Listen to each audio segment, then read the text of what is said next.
Salam negaraku, salam solidariti. Sekali lagi saya aktivis sosial Datuk Dr. Khalil Wanar.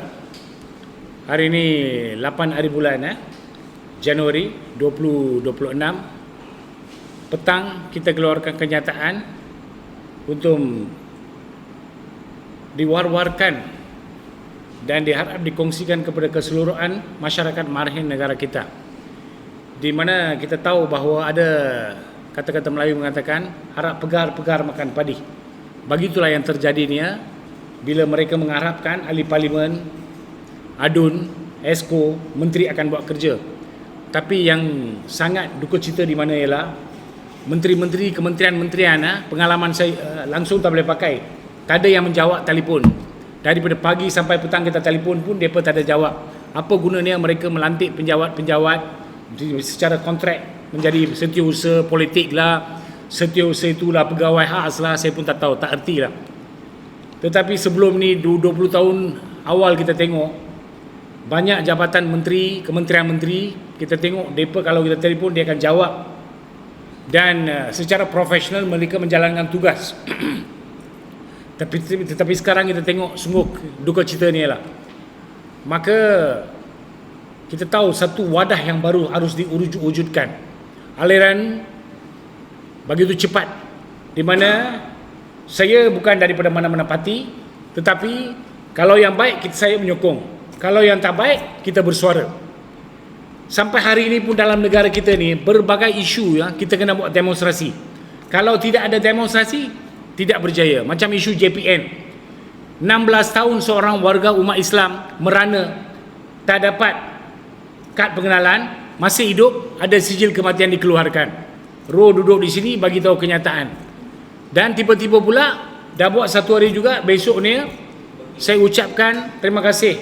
InsyaAllah, Alhamdulillah, syukurlah. Pihak JPN Putrajaya pula memaklumkan bahawa mereka telah jalankan siasatan. Tak apalah, tahniah. Walau bagaimanapun, hari keesokannya beliau telah dipanggil pula untuk menghadiri DNA, untuk membuat DNA dan akan dikenakan bayaran 1,900. Saya pula tulis surat kepada ketua pengarah, minta ini adalah kecuaian dan kelalaian ketua pengarah yang harus bertanggungjawab. Ini kelalaian JPN, maka kenapa dia harus membayar 1,900? Dia identiti diri pun tak ada, tidak ada kerja. Macam mana dia nak pergi samun ke? Nak bagi 1,900, maka JPN harus tanggung. Pelbagai yang ditanggung, maka ini hal pun mereka kena tanggung. So hari ini kita umumkanlah. Saya hidup mati tak tahulah. Tapi sekiranya hidup, kemungkinan besar di PRU akan datang. Kalau tuan-tuan, puan-puan, para masyarakat marhen negara ini beri izin dan ada berkat Tuhan, kemungkinan besar akan bertanding di parlimen atau DUN, di mana saya hari ini mengumumkan bahawa satu barisan bebas bersatu akan diwujudkan.